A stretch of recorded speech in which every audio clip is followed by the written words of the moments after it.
এবারও মানবতার পরিচয় দিলেন এসসি মোর্চার ধর্মনগর মণ্ডল সভাপতি ধনঞ্জয় দাস। ঘটনার বিবরণে জানা যায়, রবিবার রাত থেকে ধর্মনগর মহকুমার পশ্চিম চন্দ্রপুর গ্রাম পঞ্চায়েতের শেষ প্রান্তে একজন বৃদ্ধ ব্যক্তি রাস্তার পাশে শুয়ে রয়েছে। সেই খবর সোমবার বিকেল 4:30 নাগাদ আসে ধর্মনগর মণ্ডল এসসি মোর্চার সভাপতি ধনঞ্জয় দাসের কাছে। খবর আসার পর ধর্মনগর মণ্ডল এসসি মোর্চার সভাপতি ধনঞ্জয় দাস তৎক্ষণাৎ ঘটনাস্থলে যান এবং ঘটনা প্রত্যক্ষ করেন। সঙ্গে সঙ্গে উনি খবর দেন ধর্মনগর দমকল অফিসে। ধর্মনগর দমকল অফিসে খবর দিলে ধর্মনগর দমকল অফিসের কর্মীরা ঘটনাস্থলে যায় এবং বৃদ্ধ ব্যক্তিকে উদ্ধার করে ধর্মনগর জেলা হাসপাতালে নিয়ে আসে। ধর্মনগর জেলা হাসপাতালের চিকিৎসকরা তার চিকিৎসা করছেন, তবে বৃদ্ধ ব্যক্তির নাম এখনো জানা যায়নি।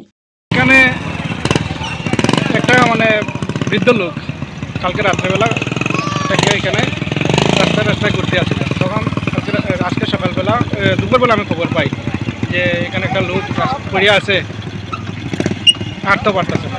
এই আমার কাছে খবর যাওয়ার পরে আমি প্রশাসনের সাথে যোগাযোগ করিয়া আমার ফায়ার ব্রিগেড আইয়া নিয়ে গেছে।